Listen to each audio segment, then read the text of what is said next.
Le plus grand honneur qui puisse vous être fait à Yale est d'être admis dans une société secrète. Et la plus ancienne et la plus puissante d'entre elles, c'est Skull and Bones.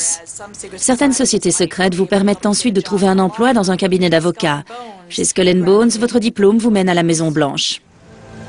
Son nom bizarre et les rituels macabres qui se déroulaient lors des réunions de la fraternité sont à la source d'innombrables rumeurs.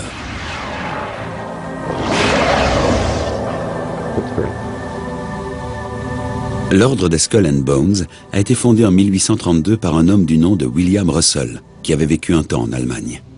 Il a l'idée d'utiliser comme symbole d'une fraternité étudiante une tête de mort. L'adresse des Skull and Bones est 64 High Street, juste au centre du campus de Yale. Le bâtiment sans fenêtre est tout sauf invitant. Il est surnommé la tombe. Ses portes restent fermées aux non-membres. Un message à l'entrée les menace d'ailleurs de mort s'ils entrent. Les informations que l'on a sur Skull and Bones ont été collectées par l'auteur d'un livre, Alexandra Robbins, elle-même diplômée de Yale. Durant ses recherches, elle a réussi à briser le mur de silence autour de Skull and Bones.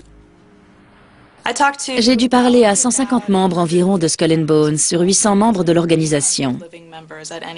Le double de ce nombre m'a raccroché au nez, hurlé dessus, harcelé, menacé. Ça n'a pas été facile. L'auteur a néanmoins appris comment l'on devient Bonesman, le nom donné aux membres de la confrérie. Chaque année, en avril, SCB recrute 15 étudiants de Yale. Environ une semaine plus tard, ils sont initiés dans la tombe. Et l'initiation implique plein de rituels et de costumes bizarres.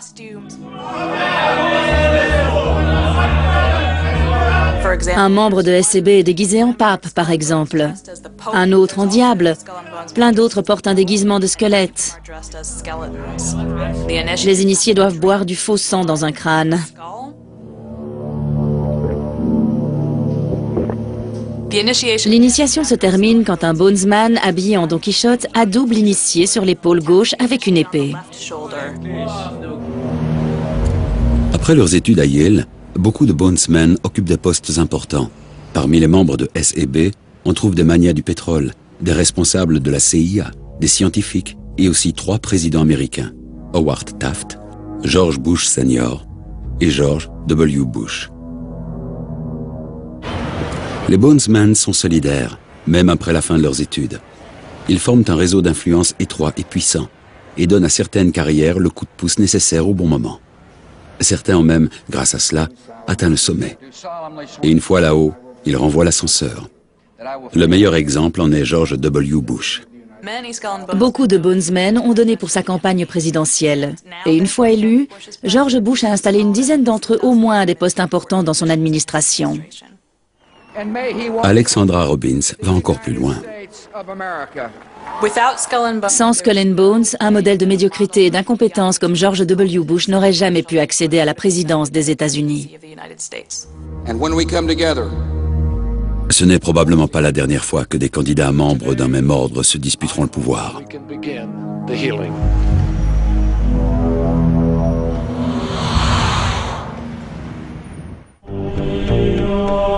Le Vatican, à Rome. Selon l'écrivain Dan Brown, dans son livre Da Vinci Code, il serait le centre du pouvoir d'une organisation secrète influente qui ne rend compte qu'au pape. Cette organisation chrétienne est régulièrement la cible de critiques, bien que son but affiché soit de servir Dieu et toute l'humanité. Son nom, l'Opus Dei. Munich. L'Opus Dei possède ici plusieurs propriétés, dont ce centre éducatif non mixte où vivent des membres et des étudiantes. Depuis 15 ans, Muriel Honhon vit selon les préceptes de l'Opus Dei, l'œuvre de Dieu en latin. Dans l'Opus Dei, nous sommes des chrétiens ordinaires, des laïcs. Les laïcs sont souvent à l'extérieur de l'Église, où ils ont la possibilité de devenir actifs, de témoigner de leur foi dans la famille, au travail, dans la société. Le fondateur de l'Opus Dei est le prêtre espagnol José María Escrivá. Depuis 1928, sa voix a été suivie par un nombre croissant d'adeptes, notamment en Espagne et en Amérique du Sud. Aujourd'hui, l'Opus Dei compte environ 80 000 membres dans le monde. En 2002, ils ont eu l'immense joie de voir le pape Jean-Paul II canoniser Escrivá. Mais la décision du Vatican est loin d'avoir fait l'unanimité. Escrivá est mort en 1975. Personne dans l'Église catholique n'a jamais été canonisé aussi vite, à l'exception, je crois, de François d'Assise. Je pense que certaines forces au sein du Vatican sont derrière cette canonisation, parce que l'Opus Dei est l'organisation la plus controversée des organisations catholiques.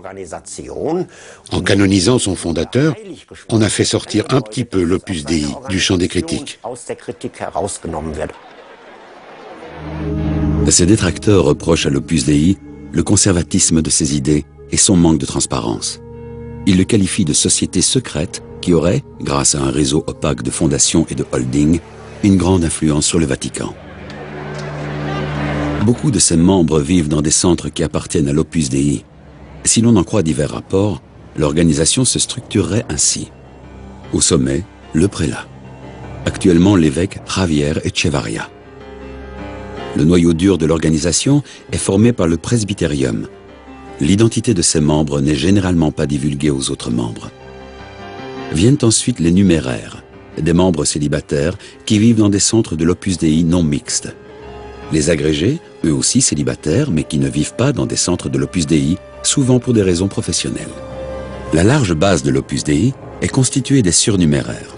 Ils sont autorisés à se marier et à vivre normalement dans leur domicile propre. Ils ne peuvent cependant pas prétendre à des postes importants dans l'organisation. Et enfin, les coopérateurs, des sympathisants qui ne sont pas membres. Il existe parallèlement une structure réservée aux prêtres. Un certain nombre de chrétiens sont mécontents de la position privilégiée de l'organisation au sein de l'Église catholique. Ces détracteurs en parlent comme d'un phénomène sectaire. Les membres célibataires font don de leurs biens, qu'ils soient capitaines d'industrie, politiciens, professeurs, médecins ou autre chose. Tout ce qu'ils gagnent va à l'Opus Dei. Et ils reçoivent en contrepartie de l'argent de poche en règle générale. Mais s'ils quittent l'organisation, ils ne peuvent pas prétendre récupérer ce qu'ils ont gagné et cédé. Tous les membres de l'Opus Dei, qu'ils soient mariés ou célibataires, disposent librement de leurs biens, de leurs revenus. Les membres célibataires, comme moi, se déclarent prêts dès le départ à subvenir à leurs besoins en travaillant. Et avec ce qui reste, je soutiens le travail de l'Opus Dei. Certains enseignements d'Escrivá, le fondateur de l'organisation, sont pour le moins étranges. Il qualifie par exemple la souffrance de bénédiction. Les membres célibataires sont encouragés à porter un cilice 2 heures par jour. C'est une ceinture en métal avec des pics qui pénètrent dans la chair. Une fois par semaine, ils doivent se flageller. Comme le jeûne, l'autoflagellation est une pratique chrétienne ancienne qui vise à partager la souffrance de Jésus-Christ. Ces pratiques sont hautement controversées au sein de l'Église actuelle, mais de nombreux membres de l'Opus Dei continuent d'y adhérer.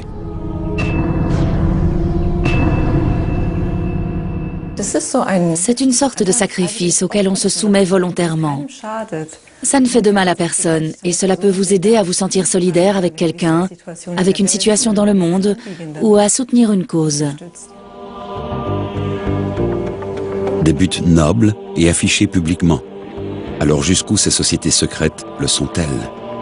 La plupart opèrent à visage découvert et celles qui ne le font pas continuent de stimuler l'imagination des théoriciens du complot.